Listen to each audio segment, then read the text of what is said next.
The fog rolled in like a slow breath exhaled by the earth, wrapping the world in a silvery hush. Trees vanished into it, their gnarled limbs reduced to vague silhouettes.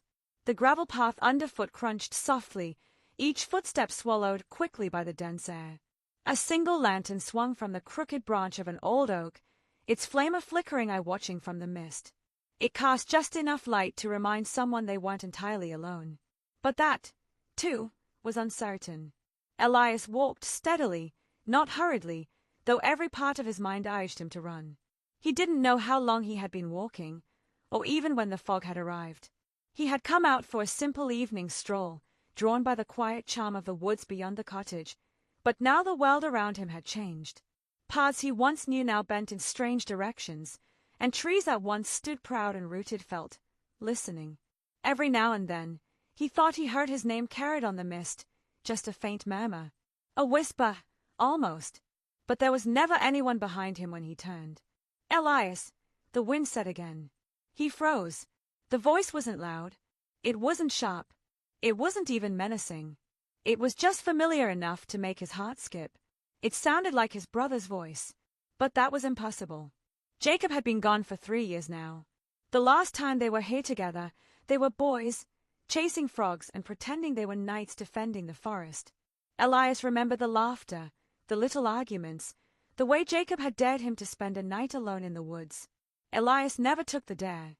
Jacob did. That was the night he never came back. Elias turned slowly toward the voice, his breath hitching. "Jacob!" he called into the fog. Silence answered. Then a soft rustle, the sound of something moving through wet leaves. He squinted. Nothing but swirls of fog dancing between trees. But the sensation of being watched had sharpened.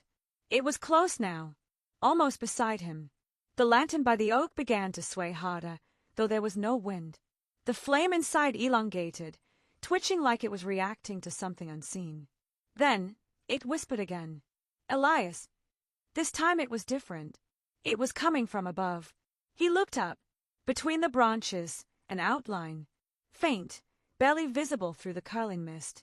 A figure crouched among the leaves like a gargoyle. Its arms were long, its face hidden. When it moved, the tree didn't move with it. Elias stumbled back, slipped on a damp root, and fell. Mud soaked his hands, and his lantern dropped from his grasp, rolling a few feet away. The thing above didn't chase. It simply observed. He reached for the lantern and stood up, his eyes never leaving the figure. It whispered again, but not his name this time. Not alone. Never alone. He took a shaky breath.